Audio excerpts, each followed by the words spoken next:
할렐루야. 사랑하는 우리 예수은적교회 성도 여러분, 좋은 아침입니다. 하나님께서 오늘 저와 여러분들에게 크게 은혜를 주시고 또 복을 주시는 귀한 하루를 사시길 주님의 이름으로 축원드립니다. 우리 다 함께 신앙을 고백하겠습니다. 전능하사 천지를 창조하신 하나님 아버지를 내가 믿사오며 그 독생자 우리 주 예수 그리스도를 믿사오니 이는 성령으로 잉태하사 예언대로 처녀의 몸에서 나시고 나를 위하여 고난을 받으사 십자가에 못 박혀 죽으시고 장사한 지 사흘째에 죽은 자 가운데서 다시 살아나시며 하늘에 오르사 전능하신 하나님 우편에 앉아 계시다가 거기로부터 산 자와 죽은 자를 심판하러 오시리라. 성령을 믿사오며 거룩한 공교회와 성도가 서로 교제하는 것과 죄를 사하여 주시는 것과 몸이 다시 사는 것과 영원히 사는 것을 믿사옵나이다. 아멘. 오늘 우리가 은혜 받으실 하나님의 말씀은 갈라디아서 4장 우리 12절에서부터 20절까지의 말씀을 함께 보도록 하겠습니다. 형제들아, 내가 너희와 같이 되었은즉 너희도 나와 같이 되기를 구하노라. 너희가 내게 해롭게 하지 아니하였느니라. 내가 처음에 육체의 약함으로 말미암아 너희에게 복음을 전한 것을 너희가 아는 바라. 너희를 시험하는 것이 내 육체에 있으되 이것을 너희가 업신여기지도 아니하며 버리지도 아니하며 오직 나를 하나님의 천사와 같이 또는 그리스도 예수와 같이 영접하였도다. 너희의 복이 지금 어디 있느냐? 내가 너희에게 증언하노니 너희가 할 수만 있었더라면 너희의 눈이라도 빼어 나에게 주었으리라. 그런즉 내가 너희에게 참된 말을 함으로 원수가 되었느냐? 그들이 너희에게 대하여 열심 내는 것은 좋은 뜻이 아니오 오직 너희를 이간시켜 너희로 그들에게 대하여 열심을 내게 하려 함이라. 좋은 일에 대하여 열심으로 사모함을 받은 내가 너희를 대하였을 때뿐 아니라 언제든지 좋으니라. 나의 자녀들아, 너희 속에 그리스도의 형상을 이루기까지 다시 너희를 위하여 해산하는 수고를 하노니 내가 이제라도 너희와 함께 있어 내 언성을 높이려 함은 너희에 대하여 의욕이 있음이라. 아멘. 네, 오늘 이 말씀은 지금까지의 말씀은 그 율법과 믿음에 대한 그리스도 예수 안에서의 그 구원에 대한 이야기. 그래서 하나님의 자녀로, 그러니까 아들로 신분이 상승된 것에 대한 어떤 내용이었다면 지금은 이제 내용이 조금 바뀌어요. 그러니까 그 내용이 바뀌는 게 뭐냐면 이 갈라디아 사람들의 태도에 대해서 이야기를 하는 겁니다. 이제 갑자기 이렇게 얘기하죠. 형제들아, 내가 너희와 같이 되었은즉 너희도 나와 같이 되기를 구하노라. 너희가 내게 해롭게 하지 아니하였느니라 라는 이야기를 합니다. 이게 이제 갈라디아 사람들은 바울에 대해서 상당히 신뢰했죠. 처음에 이제 갈라디아에 와서 복음을 증거할 때 이방인들인 그들이 이 바울이 복음을 증거할 때에 상당히 좀 좋은 모습으로 호의적으로 그를 대했습니다. 그러니까 바울도 그 얘기를 해요.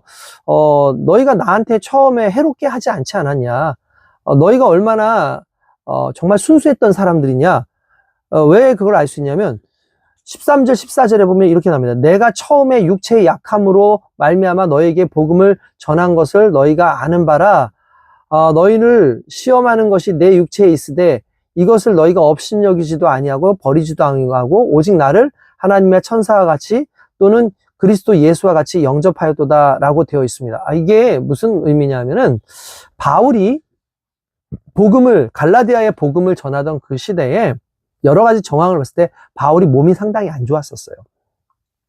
어떤 사람은 눈 이야기가 나오니까 안질이 있었다라고 얘기하는 사람도 있고 또 어떤 사람들은 이제 간질이 있어서 이제 뇌전증이라고 그러죠. 갑자기 이제 몸이 이제 비틀어지기 시작을 하고 거품도 막 물기 시작하고 어떤 그런 질병이 있었다라고 이야기하는 사람들도 있습니다. 그런데 이제 또 다른 곳에서는 아마 이 바울이 복음을 증거하러 가는 그 갈라디아 지역을 가는 그때에 가장 쉽게 걸릴 수 있는 질병 중에 하나가 뭐냐면 말라리아였던 것 같아요. 사람들이 말라리아에 걸리면 이 말라리아로 인해서 죽기도 하지만 또 어떤 경우는 간질이 발작하기도 하고 심한 두통이라든지 아니면 약간 무슨 좀 소아마비처럼 이렇게 좀 몸에 문제가 생기는 경향도 있을 수 있고요. 눈이 이렇게 침침해져서 안 보이는 경향도 있을 수 있었던 것 같아요. 그래서 아마 그런 말라리아가 아니었겠는가라는 걸 가장 이제 사람들이 이렇게 학자들이 가장 이제 좀 뭐랄까 좀 공신력 있는 어떤 그런 내용으로 이렇게 생각을 합니다. 그런데 어쨌든 그때 이렇게 막 지쳐 있었고 막 힘들어 있었고 그런데도 복음을 증거하려고 했던 그 바울의 모습을 너희들 기억하고 있지? 그때 너희들 어땠어? 너희들 나를 병 걸렸다고 업신여기지 않았잖아. 오직 나를 하나님의 천사같이 마치 그리스도 예수같이 그렇게 나를 영접해주고 그리고 내가 전하는 복음을 잘 듣지 않았었느냐 라고 얘기하죠. 그러면서 15절 보면 너희의 복이 지금 어디 있느냐? 내가 너희에게 증언하노니 너희의 복이 어디 있느냐? 그러니까 간단해서 너희의 친절과 너희의 나를 향한 어떤 그런 기뻐하는 그런 좋은 모습들이 어디 있었냐는 거죠. 그때는 너희가 할 수만 있다면 너희 눈이라도 빼어서 나에게 주었으리라. 그러니까 그 정도로 바울을 신뢰하고 바울의 말씀에 감격하고 좋았었다라는 것을 의미하는 겁니다. 여러분 그렇죠. 복음의 말씀은 능력이 있습니다. 또한 복음의 말씀과 함께 복음을 증거하는 자에 대해서 업신여기지 않고 그를 사랑하는 마음으로 있을 때에 그들이 전하는 복음이 하나님의 말씀으로 들려져요. 교회에서도 마찬가지 아니겠습니까? 목사님이 설교를 합니다. 근데 이제 목사님이 싫어요. 목사님이 너무 탐탁치 않고 그분을 경멸하고 그분을 업신여긴다고 생각을 해봅시다. 그러면 그분이 어떤 설교를 한다 할지라도 그 설교가 귀에 들리지 않을 겁니다. 그러나 오히려 그를 하나님의 사자라고 믿고 비록 겉모습은 좀 부족하고 여러 가지 좀 연약함이 있지만 그러나 하나님께서 우리에게 보내주신 하나님의 사자다, 하나님의 천사다라는 그런 의식으로 그런 마음으로 그런 믿음으로 그를 사랑한다면 그가 하는 그리스도의 복음을 하나님의 말씀으로 100% 믿고 순종하게 되어 있고 그 말씀이 그렇게 들리게 되면 가슴에서부터 뜨거움이 나타나고 그리고 그 말씀을 증거하고 있는 그 목사님이나 그 사도들에 대해서도 너무나 좋죠. 그걸 뭐라고 해서 너희 눈이라도 빼어서 나한테 줄 만큼 주었을 정도로 나를 좋아하고 나를 이렇게 잘 섬기지 않았었니? 그런데 이제 16절부터 나와요. 그런즉 내가 너희에게 참된 말을 했어. 그런데 이제는 너희가 나하고 원수가 거의 됐지 않았냐? 왜 그렇게 원수가 되었냐면은 아까 전에 나와 있는 그 율법을 증거하는 율법주의 이단들이 와가지고 바울에 대해서 야 바울이 잘못 얘기한 거야. 바울이 지금 이해한 거 틀렸어. 너희는 그 복음뿐만 아니라 율법도 같이 지켜야 돼. 라고 그렇게 이야기를 하는 거죠. 아이 그렇게 얘기를 하니까 그러면 나는 참말을 했는데 내가 진짜 참말인데 너희가 만약에 그 거짓된 말을 믿고 있다고 하면 내가 참말을 했기 때문에 너희는 나를 원수처럼 지금 여길 것이냐? 라고 얘기를 하는 거죠. 그러면서 이런 얘기를 합니다. 그들이 너희한테 대해서 열심 내는 것은 좋은 뜻으로 열심 내는 것이 아니고 오직 너희를 이간시켜가지고 너희로 하여금 지금 너희에게 복음을 증거해 준 내가 아니라 자기들한테 붙어서 자기들을 섬기고 자기들을 높이게 하려고 하는 거다라고 이야기를 하는 거예요. 그러면서 좋은 일에 대하여 열심으로 사모함을 받음은 내가 너희를 대하였을 때뿐만 아니라 언제든지 좋다. 그러니까 좋은 일에 대해서는 사모함을 가지고 살아야 된다.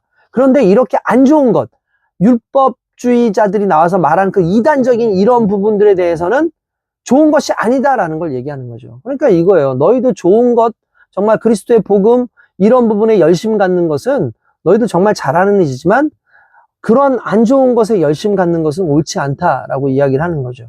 그러면서 이 갈라디아 사람들에게 나의 자녀들아 라고 얘기해요. 이게 무슨 의미입니까? 복음으로 내가 너희를 낳았잖니 그런 뜻이죠. 그래서 나의 자녀들아 라고 이야기를 합니다.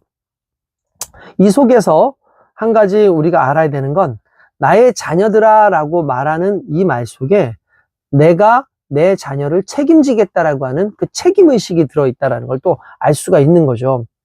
여러분, 그렇습니다.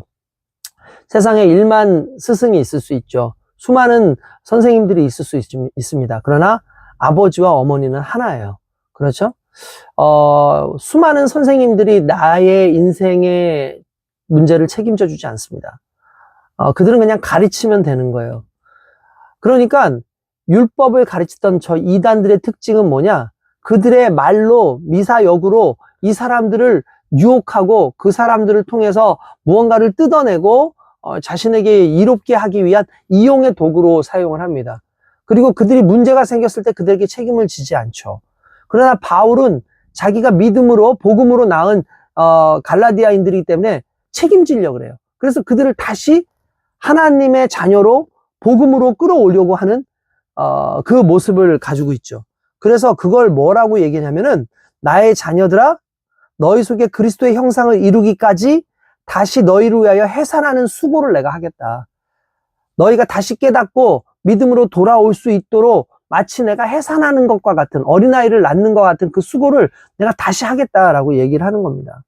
그러니까 이게 너무나 중요한 이 복음 전하는 자의 자세고 복음은 전하고 끝내는 게 아니라 복음을 전했으면 그 복음을 들은 자를 위해서 지속적으로 기도해주고 끝까지 그가 올바른 복음 안에 머물 수 있도록 우리가 책임져 주는 것. 이게 신앙인들의 자세고 또한 먼저 예수 믿은 사람들의 아비됨의 자세라고 볼 수가 있는 것입니다.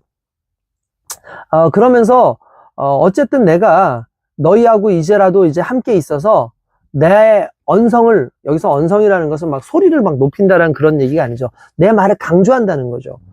내가 이렇게 강조해가지고 이렇게 계속해서 너희들한테 설명하는 것은 너희한테 아무래도 지금 그 이단들이 이렇게 와가지고 너희들을 흔들어 놓고 하는 모습들이 내게 보이기 때문이다. 그런 의욕들이 내가 있기 때문에 내가 너희들에게 이렇게 다가서고 있는 거야 라고 얘기하는 거죠. 이번 그 구절의 말씀에는 율법이나 어떤 그런 내용보다는 바울의 심정을 이야기하고 있는 거예요. 내가 이런 심정으로 너희에게 다가가고 있어. 원래 너희들 나하고 좋은 관계였잖아. 나는 너희를 책임지기를 원하지만 복음이 아닌 다른 것을 이야기하고 있는 그들은 실은 이유는 간단하다. 오히려 너희들의 모든 관심을 복음이 아니라 그들에게 있게 하고 그들의 말을 듣게 하고 그들이 너희로 인해서 이득을 얻으려고 하는 것이기 때문에 거기에 속아서는 안 된다. 이제 나는 너희에게 다시 그 복음으로 돌아오게 하기 위한 노력을 하겠다라는 어떤 다짐과 그들을 격려하고 돌아오라는 어떤 그 호소를 하고 있다는 걸 볼 수 있습니다. 여러분, 한 영혼을 이렇게 다시 주님께로 이끌어 간다는 건 참 쉬운 것 아닙니다. 우리가 이러한 열심과 책임감을 가지고 내 주위에 있는 한 사람이라도 하나님의 말씀에서 벗어나지 않도록 애쓰고 노력하는 모습이 오늘 저와 여러분들의 모습이 되어야 될 줄로 믿습니다. 오늘 하루 그렇게 믿음 안에서 살아가는 저와 여러분 되시길 주님의 이름으로 축원드립니다. 거룩하신 아버지 하나님, 우리가 사도 바울과 같이 믿음 안에서 정말 죽어가는 많은 영혼들에게 그리스도의 복음의 능력을 증거하고 또한 그들이 이단 사설에 빠지지 않도록 끝까지 그들을 관리하고 책임지는 그러한 모습이 있기를 원합니다. 아버지 하나님, 우리가 교회에 있는 모든 성도들을 정말 그러한 아비됨의 마음으로 대할 수 있도록 인도해 주시고 또 오늘 하루도 그러한 책임감을 가지고 열심히 사람들에게 본이 되어지는 삶이 될 수 있도록 인도하여 주시옵소서. 감사하고 예수님의 이름으로 기도드리옵나이다. 아멘. 할렐루야. 오늘 하루도 승리하십시오.